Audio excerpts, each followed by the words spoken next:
السلام عليكم ورحمة الله. أهلا بيكم ومرحبا يا حبايبنا في مطبخ رودي عزومة مراكبية. مطبخ رودي عزومة مراكبية بيحييكم، وأنا كمان بحييكم وأتمنى لكم كل خير وسعادة، وأتمنى إن فيديوهاتي تكون عجباكم ونالت رضاكم. هنكلمكم بقى النهاردة هنعمل إيه إن شاء الله.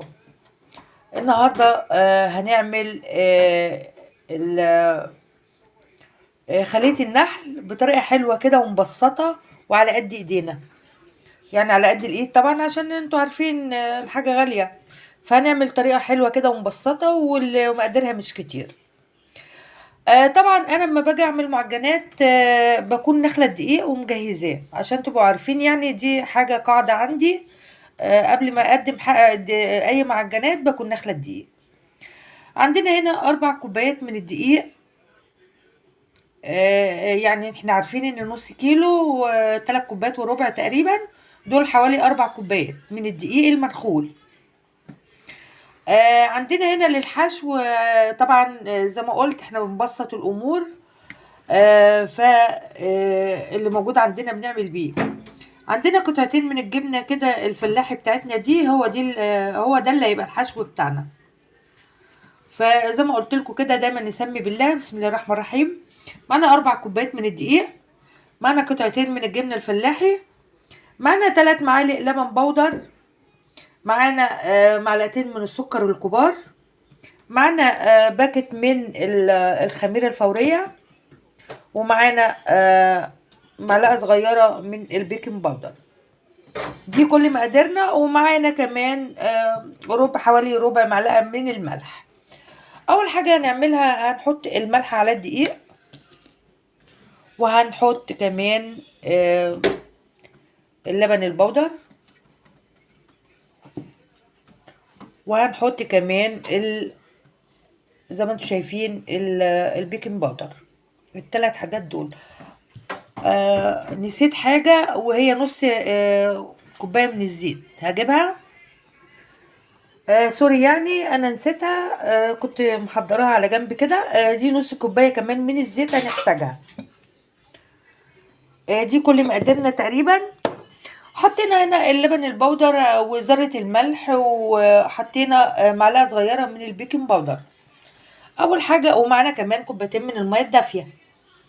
اول حاجة هنعملها برضو دي حوالي نص كوباية مية من المية الدافية بتاعتنا.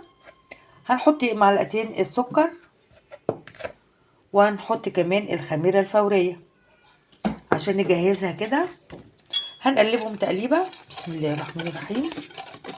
هنقلبهم كويس قوي ونركنهم على جنب كده شوية عقبال ما نخلص ونحضر الصينية بتاعتنا، ونقلب مكوناتنا دي على بعض يكونوا هما تفاعلوا مع بعضهم كده زي ما حضراتكم شايفين كده. هنركنها بقى على جنب قبل ما نشوف هنعمل ايه. زي ما شايفين حضراتكم هنقلب المكونات دي كلها كده مع بعضيها، اللي هي ايه: الدقيق، ذرة الملح،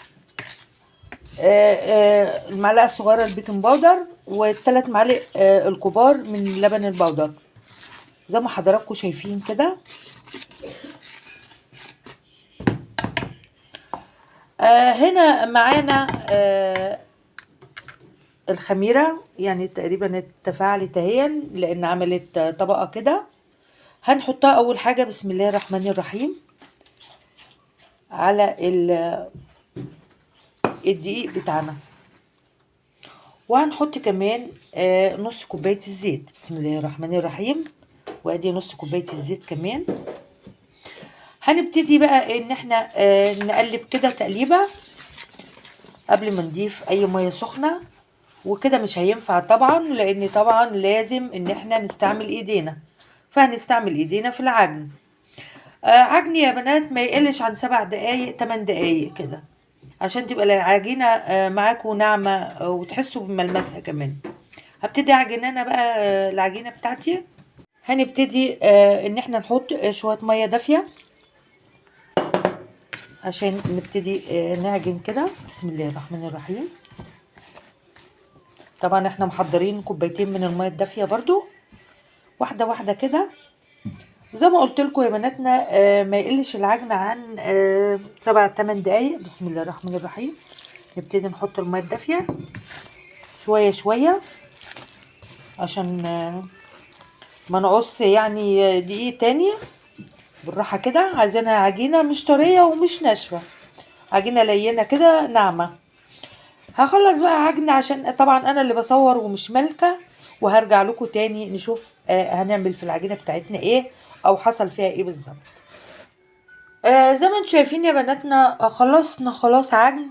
قعدنا نعجن فيها كده لمدة 7-8 دقايق 9 دقايق لغاية ما نعمت خالص في ايدينا، نحس ان هي ناعمة خالص وطرية في نفس الوقت. هنغطيها بقى وهنحطها كده في مكان دافي لمدة ساعة عشان تخمر وتتضاعف. وبعد كده هنشوف هنعمل فيها ايه. في الوقت ده هنحضر صينية مدهونة دهنة زيت عقبال ما هي تخمر كده ونشغل الفرن شوية وكده. ويلا بقى معايا نغطيها عقبال ما تخمر، وما تنسوش لمدة ساعة. زي ما انتوا شايفين يا بناتنا رجعنا لكم تاني. حجم العجينة بتاعتنا تضاعف زي ما انتوا شايفين. هنشيل ال الكيس اللي احنا حاطينه من عليها. زي ما انتوا شايفين كده الحجم تضاعف.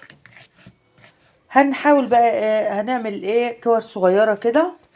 معانا هنا صينية دهنينها دهنة زيت محضرينها. هنعمل كده دوائر صغيرة وهنوريكم ان شاء الله بتتعمل ازاي. زي ما انتم شايفين يا بناتنا حضرنا الجبنة كده بتاعتنا وقطعناها مربعات صغيرة كده زي ما انتم شايفين. هنبتدي بقى ناخد قطع العجين بتاعنا، قطعة كده من العجينة صغيرة، و زي ما انتم شايفين كده اقل من حجم البيضة. وهنحشيها بقطعة الجبنة. بس انا طبعا انا اللي بصور، فانا طبعا هعمل واحدة ولا اتنين كده واوريها لكم تاني. زي ما انتم شايفين يا بناتنا خلصنا الصينية بتاعتنا اللي هي زي ما انتم شايفين كده خلية النحل. معانا هنا بضاية ومعلقتين من اللبن زي ما حضراتكم شايفين. بدوب معلقتين اللبن عشان كانوا متلجين. وهندهن بقى الوش، وطبعا هنسيبها شوية علشان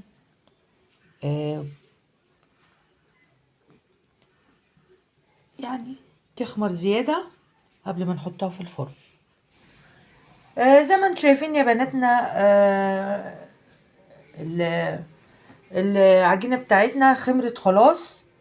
دهنها دهنة بيض بلبن كده. ورشينا عليها سمسم، بس سمسم ملقتش عندي بصراحة غير سمسم أبيض. بصوا قد ايه جميلة صينية عش النحل دي اللي احنا عاملينها. هنسيبها بقى تخمر شوية حوالي نص ساعة قبل ما ندخلها الفرن. بصوا قد ايه جميلة. هنسيبها تخمر حوالي نص ساعة زي ما قلت لكم. زي ما انتم شايفين يا بناتنا خلصنا خلاص الصينية بتاعتنا اللي هي عش النحل. زي ما انتم شايفين كده الجمال والحلاوة. دهنا دهنة بيض بمعلقة لبن كده. كان عندنا بيضاية بمعلقة لبن دهنا الوش بتاعها ورشينا عليه سمسم، بس انا ما كانش عندي سمسم غير ابيض، فطبعا احنا بنعمل باللي موجود عندنا. يعني ده سمسم ابيض اللي محطوط فوق الوش.